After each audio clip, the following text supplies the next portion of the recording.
She said,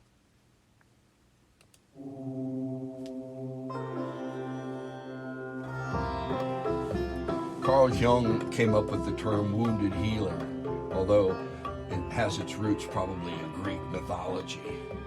And today we're going to talk about the wounding part of this place where everybody's wounded. And that's why Jung talked about wounded healer, because he says everybody's wounded. And every psychologist or whatever is really healing out of their own wounds. But what we know through medicine and through psychology and everything else is there can never be a prognosis, whether good or bad, without a diagnosis. And that's what we're going to talk about today. This place of diagnosis where we look at ourselves, where we learn to see and put into words those places where we've been wounded. And I want to focus on these spiritual, psychological, our deepest beliefs. I want to go to the wounds that create this contextual pattern of thinking, behaving, and triggering of the defense mechanisms and denial. And oh my God, it's just a mess. You see that place there? That place where wounds happen? There is where the work is. And something's happening. Think about the 20th century. At the beginning of the 20th century, if you ran and you shivered and you shook and you were a coward in war. And then by the Second World War, it was called shell shock. And now we have a whole thing called PTSD, post-traumatic syndrome disorder. It's a finer and finer nuance of how we see a wound and how we interpret our wounds and how we bring understanding to them. From family systems studies to studies about dogma, those are really interesting. How dogma limits our perspective and impedes our ability to discern what is true. Wow. So there are layers to me of wounds. And I want to talk about a few of those layers because I think they are active in most of what we do. The first layer is the family of origin. This is where the fundamental pattern of thinking and being comes into play. If we really look at family systems, we see that families are a system, and as people come into consciousness, they end up developing a role within that system. And that system, the role is not just determined by the system, but by one's own sense of differentiation. In my own family, there was very little differentiation. That's why I stuck out so much, because believe me, I didn't give a damn what anybody thought. But in family systems, there's domestic violence, there's trauma, there's manipulation. In my family, it was denial. And we'll go into that more. Another layer that I want to address that I think is fundamental is religion. Dogma. Not being rational. Belief versus experience. It becomes positivistic. In other words, you give me a model and then you try to fit the world into that model instead of allowing the world to keep percolating new models and new understandings. And you keep the world in that model, that paradigm. And it's very wounding. Atheism itself, many of the people I know who are atheists are really in reaction to this dogmatic, fantastic, and absurd model of God and understanding of the world. And the third layer I want to talk about, first two, family system, family of origin and religion, is education. And I say this because this is where some of my bigger wounds are. By the time I was in the 5th grade, I had been called, and I mean with great emotion, screaming at sometimes, dumb, a fool, stupid, an idiot. In high school, when I went to the counselor where you plan your future, she had me go sit out on a bench outside the office because she said, "You have no future."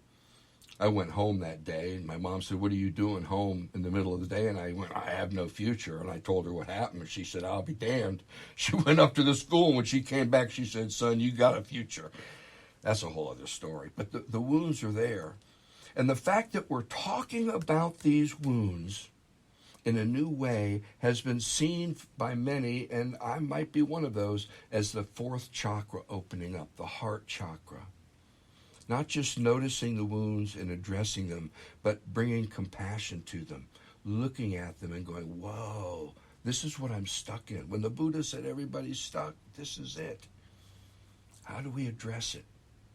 The wounds, they are our life. They help make up who we are. And the way we address them helps and see them and notice them and create understandings of them is a huge piece that helps us become new and also healthy, reaching for wholeness.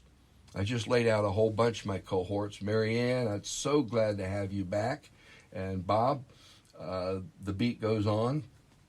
Wounds. This is very big, and I think you all know what I mean when I say psycho-spiritual wounds, these wounds that create false contexts of understanding that keep, for me, it's the Southern stuff still just haunts me, and it drives me crazy.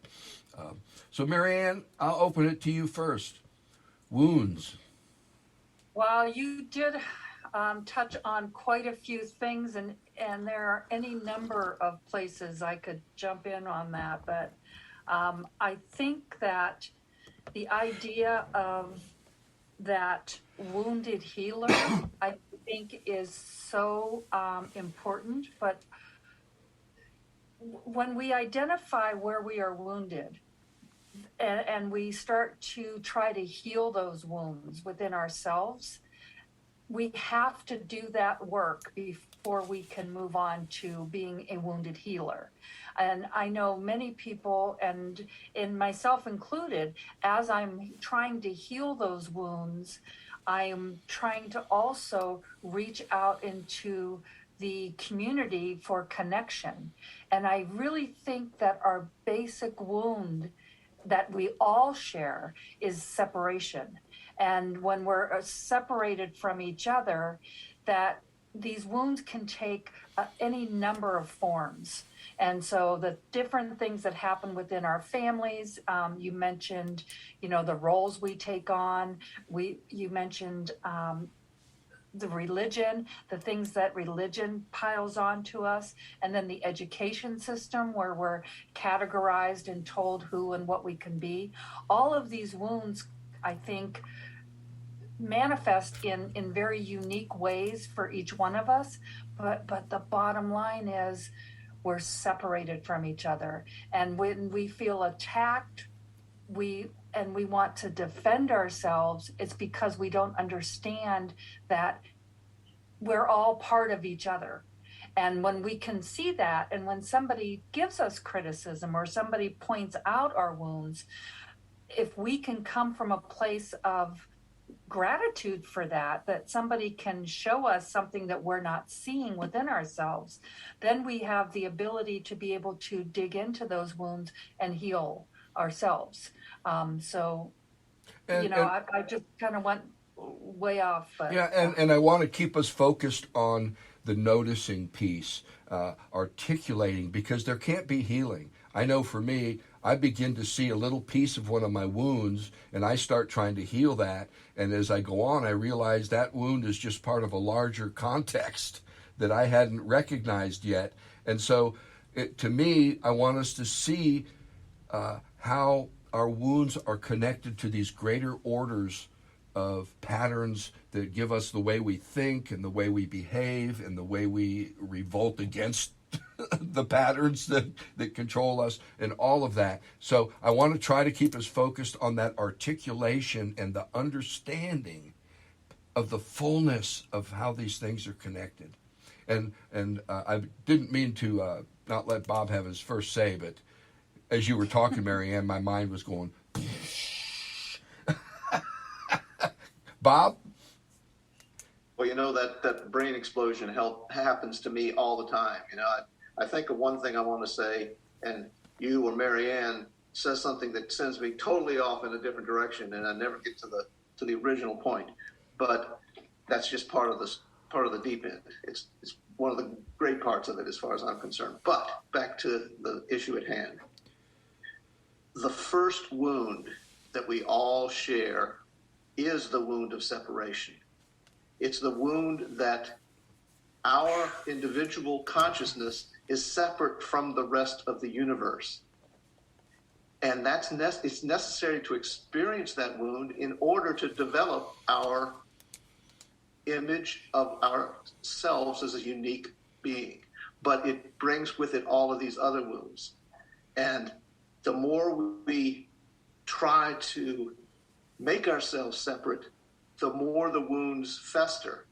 And it's, as Marianne said, it's when we reach out to connect with others that we begin to get a better focus on the wounds, that both within ourselves and with others.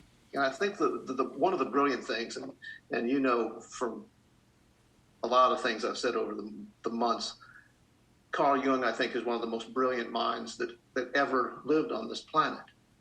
And his use of the term wounded healer, he was talking about himself. Oh, yeah. He knew that he could not heal anyone else without recognizing the wounds within himself.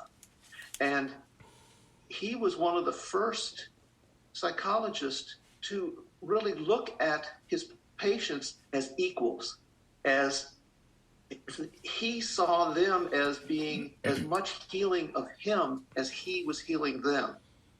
And it was that reciprocal understanding that we're all humans, that we all have wounds, and that we're all in it to heal each other, that really led him on his career and led him to develop his systems. And I think...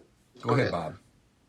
I was just going to say that it's the things that continue to wound us are our interactions with other people who themselves are wounded and maybe acting out against us totally unconsciously because of the wounds they have themselves. Yeah. And what I'm hearing and seeing as we talk is that wounds are inevitable. It's not, you don't become wound free. What happens is you deal with wounds at the point of impact so that they don't become big and own us. You know, when I worked at St. Elizabeth's Mental Hospital in Washington, D.C., there was a chaplain who preceded me who had since passed on, but he wrote a couple books, and he was psychotic, schizophrenic himself. So he spent 3 months a year as a patient usually, and the rest as a chaplain. And in one of the books, he said, when it comes to the mentally ill, we're just like you, only more so. And I think that that's part of the woundedness. It's how we take those wounds.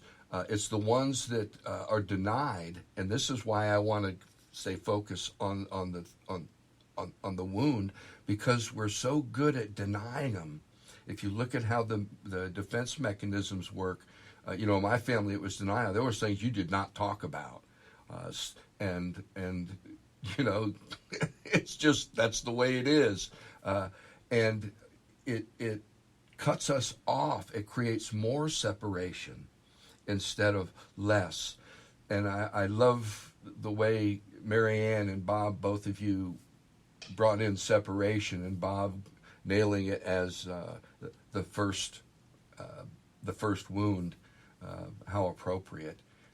So I want us to see that this wounding is a process. It's almost like an inherent backwash that has to be addressed, or it becomes something that has a force to it that can move us. Does that make sense? It does, because like a physical wound, if it's not dealt with, it gets worse. It becomes infected. It becomes septic.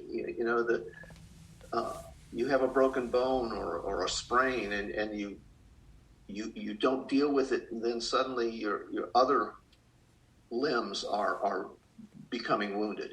And the problem is you talk about defense mechanisms, and there's so many of them, and they're so effective that we don't realize what our deepest wounds are, because it's painful to go to those levels. And that's where reflection, whether it's with a therapist or with a bartender or with your best friend or your spouse or whoever, that you can bounce these things off of. You react to something and someone else reacts differently. You can go to them, well, why are we reacting differently to this? And if we really openly look at that non-defensively, then we can begin to see how each of our individual wounds are feeding back on each other for good or ill.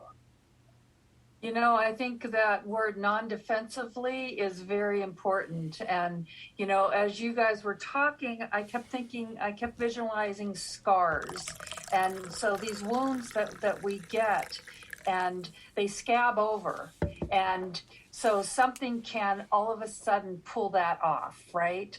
And it isn't until we can get that scar that we can be able to deal with it in a completely different way. When it's just still on that surface, when we haven't completely dealt with it, it can still be ripped open, and it's going to affect the way we react instead of us acting. And with the knowledge that we have, there's a old saying about when you have a broken bone and you're wounded, emotionally, that you may always forever walk with a limp, but at least you're going to be out walking again. You're going to still be operating in some way. And when you can own that scar, own that wound, then you can start to direct your actions rather than be a reactionary. Yeah. So that's kind of... Well, as you were talking, I worked at a wilderness school for a while that was created by a Carmelite nun and a Carmelite monk who quit the order and married each other and started this wilderness school.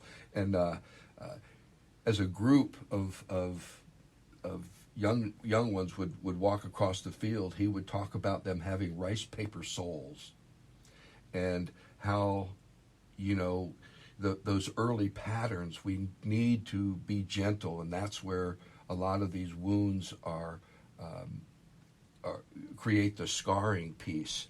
And I think that what we're doing, and Marianne, you bring this out by kind of showing us how the feedback loops and how we notice these things, is we're beginning to see how we've been jammed up and how we jam ourselves up. And that is a good thing. That's becoming part of a dialogue, of a conversation that is more everyday. And I'll be honest, if you look at the royal family, you see their deep-seated wounds literally for hundreds of years, and we're seeing the first generation talk about the wounds of being in that place. And they're being articulated. There's all kinds of shows on TV now that are talking about how the tradition itself became a dogma and limited one's range of humanity, and how damaging that was and is. And look at the prince and no longer prince and no longer princess, and see their dialogue and their conversation with Oprah and everybody else. It's a new world. There is a new opening. Now, I'll be honest, that scares the crap out of a lot of people because there's a lot of stuff to own. In my family, I don't believe anybody else would get it. Although I'll have to say, my mom, when she was dying, she was on these pain drugs, and we had some conversations that were awesome, and she got it in those moments when I could talk to her about family stuff and denial, and she said, "You see that?" It's like, yeah, you see it? Holy shit, why aren't we talking about this? the wounds are amazing, and the wounds are redemptive. And I think that's where I want us to get to, is when you begin to notice a wound and how it's connected to your worldview, to your belief system, to your reaction to belief system, something happens in us. It's almost a new order of understanding that kicks out a judgment circuit, so that it no longer is judging us at each of those little junctions of woundedness, if you will. But a new understanding and compassion is brought to them. And that doesn't mean the wounds don't hurt and that you don't cry and you don't get pissed off and all that. It just means you notice and see what you're crying about and you're pissed off about. And that's the piece, I believe, it lends empathy. And Marianne, it cures a piece of that separation, if I might suggest that. I think compassion is just right on. I mean, and also that if we start to see these wounds as part of what we are,